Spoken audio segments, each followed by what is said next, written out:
సుదర్శన చక్రధారి అనంతమైన కాంతిధామంలో పరంధామంలో చక్రధారి అనే ఒక ఆత్మ ఉండేది. ఆ ఆత్మ ఒక ప్రకాశవంతమైన నక్షత్రంలా శాంతి, స్వచ్ఛత మరియు ఆనందంతో నిండి ఉండేది.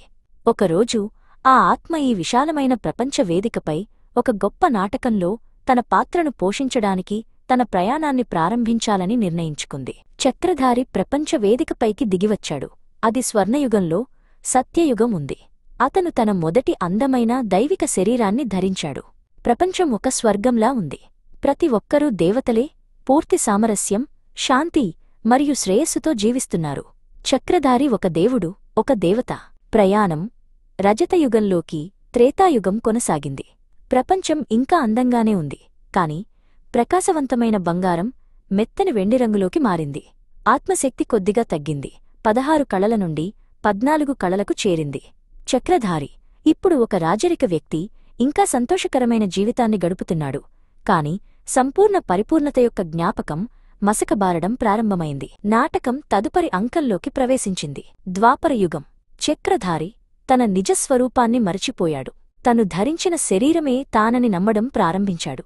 ఇది నేను మరియు నాది అనే భావనలకు, ద్వంద్వాలకు మరియు అన్వేషణకు నాంది పలికింది.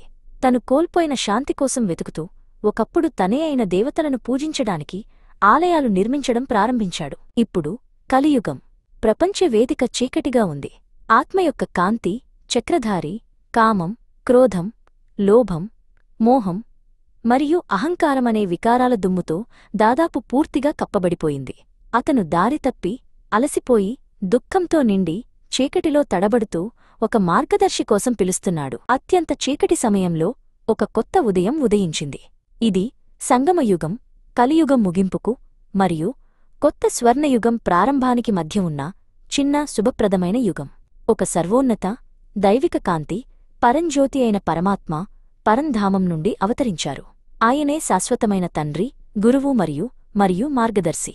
పరంజ్యోతి చక్రధారితో మాట్లాడారు. నా ప్రియమైన బిడ్డా, నువ్వు ఈ శరీరం కాదు. నువ్వు ఒక ఆత్మవు, ఒక కాంతి బిందువువు, నా బిడ్డవు.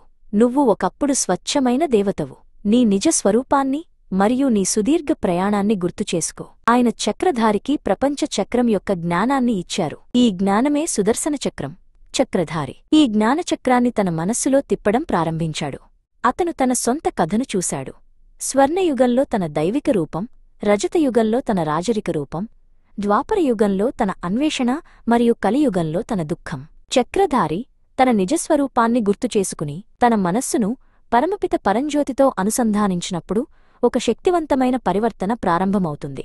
తండ్రి యొక్క కాంతి ఆధ్యాత్మిక అగ్నిలా పనిచేసి పేర్కుపోయిన వికారాల తుప్పు మరియు దుమ్మును కాల్చివేస్తుంది.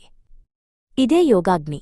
చక్రధారి యొక్క స్వంత కాంతి మళ్లీ ప్రకాశవంతంగా ప్రకాశించడం ప్రారంభించింది. ఇప్పుడు శుద్ధి చేయబడి శక్తితో నిండిన చక్రధారి సంగమయుగంలో తన కర్తవ్యాన్ని అర్థం చేసుకున్నాడు.